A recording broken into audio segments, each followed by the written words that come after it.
नमस्कार दोस्तों, हमारे YouTube channel smart prep with me में एक बार फिर से आपका स्वागत है। हम अपने राष्ट्रपति टॉपिक के पार्ट 2 को लेकर आपके सामने उपस्थित हुए हैं। तो दोस्तों आइए समझते हैं। पहले हम आपको थोड़ा बैकग्राउंड बता देते हैं कि हमने पार्ट 1 में क्या बताया है। उसके बाद हम आपको पार्ट 2 में ले चलते हैं। थोड़ा बैकग्राउंड दिखाते हैं आपको। दोस्तों इस पहले अपने पार्ट 1 में हम ये कार्यपालिका आर्टिकल 52 से 78 तक ये सब बताए हैं। राष्ट्रपति का चुनाव कैसे होता है, निर्वाचन कैसे होता है, कौन शामिल होता है, कौन शामिल नहीं होता है, विधायक और सांसदों के मतों का मूल्य कैसे निकाला जाता है, वरीयता के आधार पर कैसे मत दिया जाता है, एकल संक्रमणीय मत क्या है, अनुपातिक प्रतिनिधित्व की प्रणाली क्या है। इन सब बातों को हम अपने पहले वीडियो में इसके पार्ट 1 में बता चुके हैं। तो अगर आप उस वीडियो को नहीं देखे हैं तो पहले जाके आप उस वीडियो को भी देख लें। दोस्तों हम राष्ट्रपति के विषय में वीडियो बनाने की एक सीरीज चला रहे हैं। हम इसमें 2 या 3 पार्ट अपलोड करेंगे। तो उसमें क्या होगा, हम आपको सारी बातें बता देंगे। दोस्तों क्या होता है, एक ही पार्ट में अपलोड करने से आप कंफ्यूज हो जाते हैं और चीज़ों को याद रख पाना मुश्किल होता है। इसके लिए हम इसको 2-3 पार्ट में बना रहे हैं कि आप थोड़ी थोड़ी चीज़ों को याद करते हुए धीरे धीरे आगे बढ़ेंगे तो चीज़ें आपके समझ में आती जाएंगी। तो उसी क्रम में दोस्तों हम आगे बढ़ते हैं। यहाँ हम आपको एक स्क्रीन में फ़ोटो दिखा रहे हैं। यहाँ पर ये बताया गया है कि कितने राष्ट्रपति अब तक में बन चुके हैं या फिर उनका कार्यकाल क्या था, कैसे था, ये सब चीज़ें बताई गई हैं। तो आप इसको समझ सकते हैं। सबसे पहले राष्ट्रपति हमारे थे जो डॉक्टर राजेंद्र प्रसाद। अब देखिए यहाँ ध्यान देने की ज़रूरत है कि इनका कार्यकाल कब शुरू हुआ था। 1952 से हमारा गणतंत्र, ये हमारा संविधान लागू हुआ 26 जनवरी 1950 से। स्वतंत्र हुआ 15 अगस्त 1947 से। पहली बार चुनाव कब हुआ, 1952 में। तो ये एक इम्पॉर्टेंट फैक्ट था। पहले राष्ट्रपति आपको याद रखना चाहिए कि कौन थे। उसके बाद हम आगे बढ़ते हैं। यहाँ देखेंगे दोस्तों कि इस समय 2012 में प्रणब मुखर्जी जी राष्ट्रपति बने। उनसे पहले प्रतिभा देवी पाटिल जी थी। उनसे पहले साइंटिस्ट APJ अब्दुल कलाम राष्ट्रपति बन चुके हैं। और इस समय दोस्तों डॉक्टर रामनाथ कोविंद हमारे प्रेसिडेंट हैं।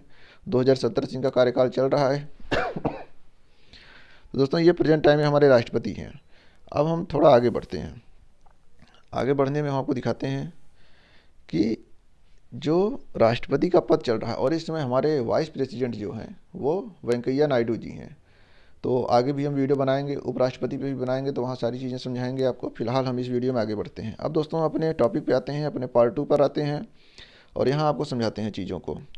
दोस्तों इस वीडियो में बने रहिए। बहुत ही आराम से हम चीज़ों को समझेंगे, बिना स्ट्रेस लिए हुए। चीज़ें इतनी कठिन नहीं हैं, आसान है, रुचिकर हैं। आप इस वीडियो में बने रहेंगे तो आपको अच्छा लगेगा और इस वीडियो को पूरा देखने के बाद आपको एक समझ विकसित हो चुकी होगी इन चीज़ों के बारे में। दोस्तों राष्ट्रपति के बारे में, प्रधानमंत्री के बारे में, उपराष्ट्रपति के बारे में, संसद कैसे चलती है, CGI या फिर सुप्रीम कोर्ट, इन सब के बारे में आपको जानना चाहिए। भले आप पढ़ लिख रहे हैं कि नहीं पढ़ लिख रहे हैं, दैनिक जीवन में, सामान्य जीवन में भी आपको इन चीज़ों की ज़रूरत पड़ती है। ज़रूरी नहीं है कि आप कंपटीशन की तैयारी कर रहे हैं तभी पढ़ें या फिर आप स्कूल कॉलेज में कहीं पढ़ रहे हैं तभी स्कूल देखें सुने। आप किसी भी उम्र में हो, कुछ भी हो, आपको इन चीज़ों के बारे में जानना चाहिए। ये सब अच्छी बातें हैं और इतनी टफ भी नहीं है, इतनी क्रिटिकल भी नहीं है, आसान बातें हैं। तो उसी क्रम में दोस्तों हम आगे बढ़ते हैं। अब दोस्तों इस वीडियो में हम बढ़ने से पहले हम आपको ये बताएंगे कि राष्ट्रपति का जब पार्ट 2 देखेंगे तो इसमें हम देखेंगे कि अर्हता क्या है। मतलब कि राष्ट्रपति बनने के लिए मिनिमम क्राइटेरिया क्या होनी चाहिए, शपथ राष्ट्रपति की कैसे ली जाती है, कैसे दी जाती है, कार्यकाल कितना होता है, और इसी में सबसे इम्पॉर्टेंट महाभियोग, इम्पीचमेंट, इसके बारे में हम विस्तार से चर्चा करेंगे। ये शब्द शायद आपके लिए नया होगा या आप पहली बार सुन रहे होंगे, लेकिन इस वीडियो को देखने के बाद ये शब्द आपका अपना हो जाएगा। इससे आप अच्छी तरह से परिचित हो चुके होंगे। तो दोस्तों आगे बढ़ते हैं। अर्हता में दोस्तों सबसे पहले देखेंगे कि कोई भी आदमी भारत का राष्ट्रपति कैसे बन सकता है। आप भारत का राष्ट्रपति कैसे बन सकते हैं, आप राष्ट्रपति का चुनाव कैसे लड़ सकते हैं, उसके लिए आपके अंदर क्या क्राइटेरिया होनी चाहिए, क्या एलिजिबिलिटी होनी चाहिए। तो दोस्तों सबसे बड़ी बात है कि आपको पहले भारत का नागरिक होना चाहिए, सिटीजन ऑफ इंडिया होना चाहिए।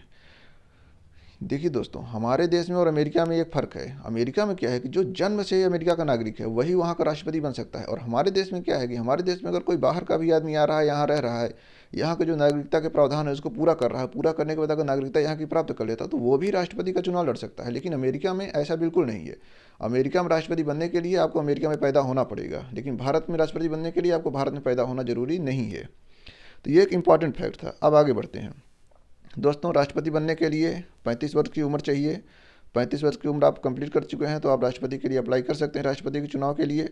और दोस्तों एक इम्पॉर्टेंट फैक्ट है, लाभ का पद, ऑफिस ऑफ प्रॉफिट। ये ऑफिस ऑफ प्रॉफिट क्या है, इसको डिफाइन नहीं किया गया है, संविधान में भी डिफाइन नहीं किया गया, लेकिन समय समय पर संसद इसको डिफाइन करती है, मतलब कानून बनाती है कि कोई पद, लाभ का पद कब होगा कब नहीं होगा। जैसे कि मंत्री का पद लाभ का पद नहीं है, राज्यपाल का पद लाभ का पद नहीं है, या सांसद विधायक जो हैं ये सब लाभ के पद पे नहीं है। तो संसद ये डिसाइड कर देगी कौन सा पद लाभ के पद पे नहीं है। ये कोई ऐसी क्राइटेरिया नहीं है कि आप टीचर हैं या प्रोफेसर हैं या फिर किसी और पोस्ट पे हैं गवर्नमेंट, तो आप लाभ के पद पे हैं कि नहीं है। जब तक गवर्नमेंट नहीं कहती है तब तक आप लाभ के पद पे हैं। जिस दिन गवर्नमेंट आपके पद को नोटिफाई कर देगी उस दिन आप लाभ के पद पे नहीं रहेंगे। इसका पैसे से लेन देन का कोई मैटर नहीं है। पेमेंट आपको वहाँ भी मिलती है, पेमेंट आपको यहाँ भी मिलेगी, बस नोटिफाई करने की देरी है। तो आप लाभ के पद के बारे में समझते रहिए।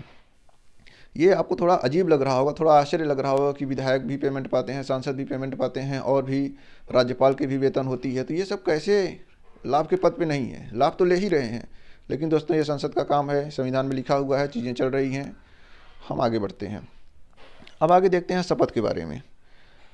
शपथ, राष्ट्रपति को शपथ कौन दिलवाता है? पहले तो यही जान लीजिए। जो भारत के मुख्य न्यायाधीश हैं वो राष्ट्रपति को शपथ दिलवाते हैं। और शपथ में राष्ट्रपति अपने शपथ में क्या बोलते हैं कि वो हमारे संविधान की, हमारे विधि की परिरक्षण करेंगे, संरक्षण करेंगे।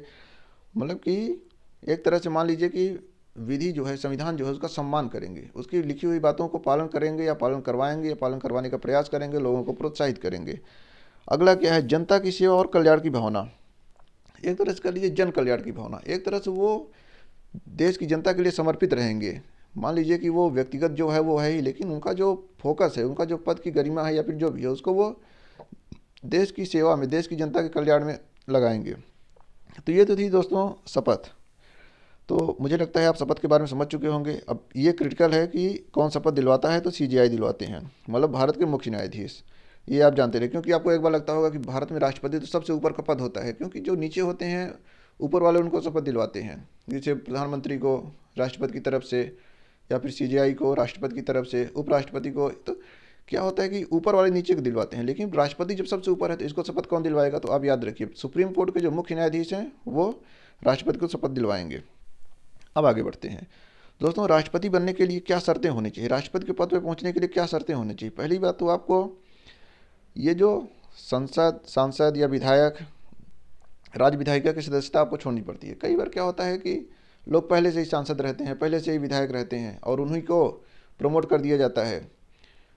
ऐसा आमतौर पर होता नहीं है कि विधायक को ले जाकर राष्ट्रपति चुनाव के लिए पहुंचा दिया जाए, लेकिन कई बार ऐसा होता है कि जो संसद के सदस्य होते हैं उनको अपनी सदस्यता छोड़नी पड़ती है, भले वो राज्यसभा के सदस्य हों या लोकसभा के सदस्य हों। जिस दिन से वो राष्ट्रपति पद का चुनाव लड़ेंगे, मतलब कि एडमिट करेंगे राष्ट्रपति के लिए, पद के लिए, उस दिन से उनको अपने पद को छोड़ना पड़ेगा।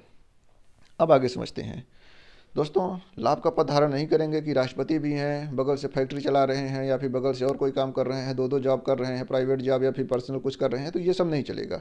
लाभ का पद धारण नहीं करना पड़ेगा। लाभ का पद पहले ही बता दिए हैं कौन सा होगा, वो संसद निर्धारित करती है। बहुत से पद लाभ के पद में डाले गए हैं। अगला देखते हैं दोस्तों, राष्ट्रपति भवन। राष्ट्रपति भवन दोस्तों इतना विशाल है, इतना भव्य है, इतना खूबसूरत है, इतना आश्चर्यजनक है कि आप एक बार राष्ट्रपति भवन देखने जाएंगे या उसके सामने खड़े होंगे तो आपको लगेगा कि आप कहाँ आ गए हैं। दोस्तों आप अपने घर को देखिए, अपने समाज को देखिए, अपने गांव को देखिए, अब एक बार राष्ट्रपति भवन को भी देखिए। हमने इसके थंबनेल में, अपने इसमें वीडियो को, उसमें राष्ट्रपति भवन को लगाया है। जो फोटो है वो राष्ट्रपति भवन की है, उसको जाके वहाँ से आप देख सकते हैं। दोस्तों वहाँ 300 से ज़्यादा कमरे हैं, इतने सारे कर्मचारी हैं वहाँ पे, इतनी गाड़ियाँ हैं। हमको और आपको लगता है कि एक गाड़ी, दो गाड़ी हो जाए। वहाँ देखिए जब राष्ट्रपति का काफिला चलता है तो पीछे से कितनी सारी गाड़ियाँ चलती हैं, वो सब गाड़ी वहीं पे खड़ी रहती हैं। राष्ट्रपति जब चलते हैं तब उनका काफिला चलता है आगे। तो ये काफ़ी देखिए कितना भव्य है। और राष्ट्रपति भवन जैसे बहुत बार फोटो आती है, जो विदेशी प्रतिनिधिमंडल आते हैं या भारत के प्रधानमंत्री कभी कभी इनवाइट करते हैं या राष्ट्रपति खुद इनवाइट करते हैं लोगों को, तो देखिए कितना भव्य है। वहाँ पर बहुत बड़ा राष्ट्रपति भवन है दोस्तों। वहाँ पे उसके पीछे वाले भाग में मुगल गार्डन भी है। मुगल गार्डन आप कभी, आपको टाइम मिले, मार्च के महीने में, बसंत के ऋतु में मुगल गार्डन को खोला जाता है, तो आप उसको भी जाकर उसका आनंद उठा सकते हैं। मतलब इतना बड़ा मुगल गार्डन राष्ट्रपति के लिए बनाया गया है। एक तरह से मान लीजिए जन्नत है, एक तरह से वो स्वर्ग है। मुगल गार्डन के बारे में आप सुने भी होंगे तो जानते भी होंगे वो कितना खूबसूरत है, कितना भव्य है। एकदम फाउंटेन, इतने सारे तरह के फूल, जितने आप जानते होंगे फूल, वो सब सारे फूल वहाँ पे अवेलेबल हैं। दोस्तों राष्ट्रपति भवन के सामने एक नॉर्थ ब्लॉक है, साउथ ब्लॉक है, जिसमें कई सारी मिनिस्ट्री भी चलती हैं आजकल। तो आपको इन सब चीज़ों के बारे में एक्सप्लोर करना चाहिए, जानना चाहिए, समझना चाहिए। अब हम अपने टॉपिक पे आगे बढ़ते हैं दोस्तों। एक टॉपिक ये है कि पदावधि के दौरान या फिर जब उनका कार्यकाल चल रहा है, जब वो राष्ट्रपति के पद पे हैं, तो उस समय उनके भत्ते में, उनके उपलब्धियों में, उनके इस सब पैसे वैसे में कोई कमी नहीं की जाएगी। जो भी है वो पहले ही निर्धारित होगा। अगर एक बार निर्धारित हो गया तो वो आगे चलता रहेगा। ये नहीं है कि बाद में उसको घटाते बढ़ाते रहेंगे, ऐसा नहीं है। एक बार शुरू हो गया तो वो आगे चलता रहेगा। अब आगे देखते हैं। तो दोस्तों राज्यपाल और राष्ट्रपति दो ऐसे पद हैं, संवैधानिक पद, जहाँ पे बहुत सारे मान लीजिए कि छूट मिली हुई है, बहुत सारी सुख सुविधाएं, बहुत तरह से मान लीजिए कि उनको उन्मुक्ति मिली हुई चीज़ों से। उसी उन्मुक्ति में एक ये चीज़ है कि आपराधिक कार्यवाही, मान लीजिए कभी कोई उनके ऊपर क्लेम कर दे कि इनके ऊपर हम आपराधिक कार्रवाई लगाना चाहते हैं, हमारे साथ ऐसा कुछ हुआ है, 3-5 अपना जो बताना चाहे, तो राष्ट्रपति को आप डायरेक्ट नहीं फंसा सकते हैं। जैसे आम आदमी को क्या है, आप जाके क्लेम करते हैं, फिर उसके खिलाफ जांच होगी, ये सब होगा। लेकिन राष्ट्रपति को आपको बताने से पहले, राष्ट्रपति के आपराधिक मुकदमा चलाने से पहले आपको 2 महीने पहले उनको नोटिस देना पड़ेगा कि हम आपके लिए आपराधिक मुकदमा चलाना चाहते हैं। उधर से परमिट आएगी, फिर आप आपराधिक मुकदमा चलाएंगे। यहाँ पे दोस्तों एक क्लू है, मतलब कि एक छोटा सा टॉपिक ये है कि जो व्यक्तिगत कृत्य है, जैसे ये तो छूट मिली है कि जब कार्यकाल पे हैं तो पीछे वाले मुकदमे नहीं चलेंगे, लेकिन व्यक्तिगत कार्य, जैसे मान लीजिए जा रहे हैं कहीं पे, किसी को मार दिए, गोली मार दी या फिर कुछ कर दिया, तो उसके लिए चलेगा। लेकिन ऐसा नहीं है कि जब पिछले वाले जो मुकदमे हैं उनको आज जगा दें या फिर कोई क्लेम कर दे, तो उसके लिए 2 महीने का नोटिस देना पड़ेगा। राष्ट्रपति और राज्यपाल ने बहुत सारी छूट मिली हुई है इस तरह की। कुछ सांसद विधायक को भी इस तरह की विशेषाधिकार मिले हुए हैं, उसको हम आगे बताएंगे आपको किसी दिन। आगे देखते हैं दोस्तों, इनका जो कार्यकाल होता है, कार्यकाल क्या होता है कि जिस दिन से ये राष्ट्रपति बनते हैं उसके 5 साल तक, आगे 5 साल तक इनका कार्यकाल रहता है। और इसमें एक चीज़ और इम्पॉर्टेंट है कि जैसे मान लीजिए कि नॉर्मल क्या होता है, कोई आदमी किसी पद पे बना रहता है, जिस दिन से रिटायर होता है उस दिन से वो हट जाता है। राष्ट्रपति वाला भी सिस्टम क्या है कि जब तक अगला चुनाव नहीं होगा, जैसे मान लीजिए कि आज से 5 साल उनका ख़त्म हो गया, लेकिन अब जब 6 महीने 8, ये तो है कि 6 महीने के अंदर चुनाव हो जाना चाहिए, लेकिन अगर 6 महीने चुनाव नहीं होता है, चुनाव की सकता मान लीजिए चुनाव आयोग ने कुछ ऐसा कह दिया कि चुनाव नहीं हो सकता है, तो जब तक चुनाव नहीं होगा, ये कह लीजिए कि जब तक अगला राष्ट्रपति शपथ नहीं ले लेंगे, तब तक पुराने वाले राष्ट्रपति अपने पद पर बने रहते हैं, पद को खाली नहीं किया जाता है। ये एक इंपॉर्टेंट फैक्ट है, इसको आप याद रखिएगा। और यहाँ जो पुनर्निर्वाचन वाला मैटर है, अमेरिका में क्या है दोस्तों कि राष्ट्रपति को 2 बार चुनाव लड़ सकता है। आप देखते होंगे बराक ओबामा थे, फिर ये बने, मतलब एक राष्ट्रपति और बने, फिर अभी जो बाइडेन बने।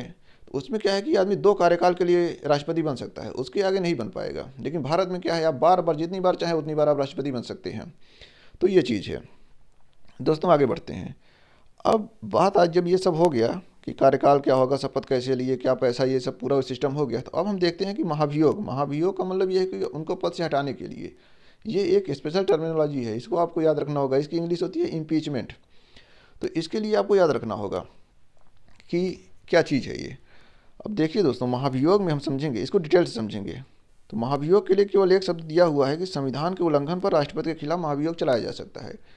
अब संविधान का उल्लंघन क्या है, कैसे होगा, इसको डिफाइन नहीं किया गया है। ये समय समय पर जब उनके खिलाफ अभियोग चलता है, महाभियोग चलता है, तो वहाँ पे चीज़ें डिफाइन होती हैं, उनके कृत्य जैसे रहते हैं, तो उसके आधार पर इसको डिफाइन किया जाता है। न तो संविधान में डिफाइन किया गया है, न तो हम ही डिफाइन कर सकते हैं। बस ये कहने की चीज़ है कि संविधान के उल्लंघन पर, बाकी जो कृत्य हैं वो तो है ही कि मान लीजिए उनके खिलाफ अगर कुछ ऐसे सिस्टम, मान लीजिए वो दिवालिया हो गया या फिर कुछ ऐसा चल रहा है, तो हटाया जा सकता है, वो सब क्राइटेरिया तो है ही। लेकिन ऐसा कुछ लिखा नहीं है, केवल संविधान का उल्लंघन लिखा हुआ है संविधान, इसमें प्रावधान में। तो आप केवल इसी चीज़ को याद रखिए कि संविधान के उल्लंघन पर राष्ट्रपति के खिलाफ महाभियोग लगाया जा सकता है। अब आगे बढ़ते हैं दोस्तों। आगे बढ़ने में देखेंगे कि जो प्रक्रिया है कि ये महाभियोग कैसे चलाया जा सकता है। अब प्रक्रिया में देखेंगे कि ये, अगर मान लीजिए कि जो संसद के सदस्य हैं उनको लगता है कि राष्ट्रपति अपना काम ठीक से नहीं कर रहे हैं, काम में हिला हवाली कर रहे हैं, या फिर उनको कुछ दिक्कत समझ में आती है, तो वो उनके खिलाफ महाभियोग की प्रक्रिया शुरू कर सकते हैं। जिस सदन में ये राज्यसभा लोकसभा 2 संसद के सदन हैं, तो इसमें जिसमें भी प्रक्रिया शुरू होती है उसमें क्या होता है कि 1/4 लोगों के सिग्नेचर चाहिए। ऐसे में क्या होता है दोस्तों कि अगर ये क्राइटेरिया नहीं रखी जाएगी, तो कोई भी जाके, कोई भी सदस्य दुखी हो गया या फिर उसको सिस्टम से दुखी है, तो जाके राष्ट्रपति के खिलाफ महाभियोग की प्रक्रिया शुरू कर देगा। राष्ट्रपति का पद एक संवैधानिक पद है, पूरे सिस्टम से जुड़ा हुआ है, हमारे देश का सर्वोच्च पद है। तो वहाँ पे इतनी आसानी से चीज़ें, मतलब गलत तरीके से नहीं हो सकती। अगर कोई जेन्युइन मामला है तो हाँ हो सकती है, तो उसके लिए 1/4 सदस्यों के हस्ताक्षर होने चाहिए, राज्यसभा हो चाहे लोकसभा हो। अब दोस्तों क्या है कि महाभियोग चलाने से पहले यहाँ भी एक कि 14 दिन पहले नोटिस देना होगा राष्ट्रपति को कि हम आपके खिलाफ महाभियोग चलाना चाहते हैं। तो 14 दिन की नोटिस, 1/4 लोगों के हस्ताक्षर और 2/3 ये बहुमत से पारित होना चाहिए। जो 2/3 वहाँ की बहुमत है उससे पारित होना चाहिए। अब दोस्तों अगर एक बार पारित हो गया, तो पारित होने की तिथि से ही उनको अपना पद छोड़ना होगा। फिर ये नहीं है कि अब कार्यकाल नहीं पूरा हुआ है कि अगला राष्ट्रपति बनेगा कि नहीं बनेगा, उस दिन से उनको पद छोड़ना होगा। अब इन सब चीज़ों को जो हम देखेंगे, आगे बढ़ेंगे, तो अब इसमें महाभियोग में समझेंगे कि यह एक अर्ध न्यायिक प्रक्रिया है। अर्ध न्यायिक प्रक्रिया क्यों हो गई दोस्तों क्योंकि इसमें देखिए राष्ट्रपति को जो हटाया जा रहा है एक नॉर्मल प्रोसेस नहीं है, महाभियोग लगाया जा रहा है। महाभियोग अर्ध न्यायिक प्रक्रिया है। तो इसमें क्या होता है कि जैसे एक तरह से मान लीजिए कि वहाँ मतदान होगा, दोनों सदन में डाला जाएगा, और पहले प्रक्रिया बता ही दिए क्या होती है। तो आप ये भी याद रखिए कि ये इम्पीचमेंट जो है एक अर्ध न्यायिक प्रक्रिया है। ये भी कई बार एग्जाम में पूछ लिया जाता है। अब आगे बढ़ते हैं दोस्तों। इसमें जो शामिल होते हैं इनके महाभियोग में, अभी जब हम राष्ट्रपति का बताए थे निर्वाचन में भी कुछ लोग शामिल होते थे, अब हटाने में भी कुछ लोग शामिल होंगे। लेकिन यहाँ ट्विस्ट है, वहाँ पर क्या होता था कि मनोनीत सदस्य शामिल नहीं होते थे। जो संसद के मनोनीत सदस्य थे या फिर जो राज्य विधायिका के मनोनीत सदस्य थे और विधान परिषद के जो सदस्य थे वो शामिल नहीं होते थे राष्ट्रपति के निर्वाचन में। लेकिन यहाँ क्या है, यहाँ संसद के सभी सदस्य शामिल होंगे, चाहे राज्यसभा के हों चाहे इसके लोकसभा के हों। और इसमें क्या है, चाहे मनोनीत हों चाहे एक तरह से मान निर्वाचित हों, सब सदस्य शामिल होंगे उसमें। अब आगे देखेंगे दोस्तों, शामिल नहीं होने वाले में क्या है, इस बार जो राज्य विधायिका के सदस्य हैं, केंद्र शासित प्रदेश के सदस्य हैं, एक तरह से मान लीजिए कि आप एक लाइन में याद रखिए, केवल संसद के सदस्य राष्ट्रपति के महाभियोग में भाग लेंगे। बस एक लाइन में आप याद रखिए। अब आगे देखते हैं दोस्तों, एक इंपॉर्टेंट फैक्ट आ गया है यहाँ पर। इंपॉर्टेंट फैक्ट में क्या है कि अभी तक किसी भी राष्ट्रपति को महाभियोग नहीं लगाया गया है। कई बार महाभियोग लगाने की बात किया गया है, एक बार तो बात पहुंच गई थी महाभियोग लगाने तक, लेकिन उसे महाभियोग लगाया नहीं गया। अभी एक भी बार महाभियोग नहीं लगाया गया है। ये हमारे देश के संविधान की, हमारे देश के सिस्टम की एक गौरव की बात है। अब एक और इम्पॉर्टेंट फैक्ट है यहाँ दोस्तों कि जो अभी हम आपको पहले बताए हैं कि अगर राष्ट्रपति अपने पद से छोड़ देते हैं तो उसमें क्या होता है कि 6 महीने के अंदर दोबारा चुनाव करवाना ही पड़ेगा। उससे ज़्यादा टाइमलाइन नहीं दिया गया है। हाँ कि विशेष परिस्थितियाँ हो तो अलग चीज़ है, लेकिन उसके लिए वहाँ पे ये काम करना ही होगा। अब दोस्तों आगे बढ़ते हैं। जो उपराष्ट्रपति हैं यहाँ पे कई बार कार्यवाहक के लिए भी काम करते हैं। उपराष्ट्रपति कार्यवाहक भी होते हैं। अब थोड़ा आगे समझते हैं। कार्यवाहक का मतलब क्या है कि अगर राष्ट्रपति अपने मान लीजिए उनकी तबीयत खराब है या फिर वो कहीं विदेश दौरे पे गए हैं, बाहर गए हैं, काम पे नहीं पहुँच पा रहे हैं, तो उसके लिए उनको एक तरह से मान लीजिए कि कार्यवाहक के रूप में उपराष्ट्रपति को रखा जाता है।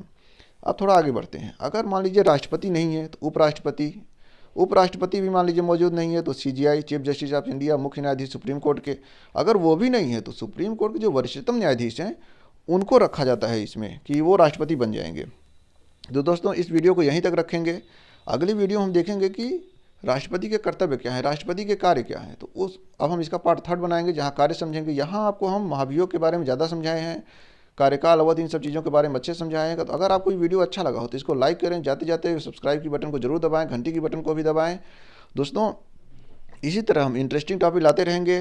दोस्तों इस वीडियो की ये सीरीज़ है, इसमें आप बने रहिए और आप जैसे ही हम इसका तीसरा पार्ट अपलोड करेंगे आप उसको तुरंत रिसीव करिए, क्योंकि आप एक सीक्वेंस में चीज़ों को देखेंगे तो आपको बहुत अच्छी तरह से समझ में आएगा। हम ये दोस्तों छोटे छोटे वीडियो इसीलिए बना रहे हैं कि आपको चीज़ें समझ में आती रहें। अगर हम एक बल्कि वीडियो बना देंगे आधे घंटे 45 मिनट का तो आपको समझने में बहुत दिक्कत होगी। इसीलिए हम छोटे छोटे 10 15 20 मिनट की वीडियो बना रहे हैं जिससे आपको दिक्कत ना हो। तो दोस्तों इस वीडियो को यहीं पर ख़त्म करेंगे। धन्यवाद। जय हिंद।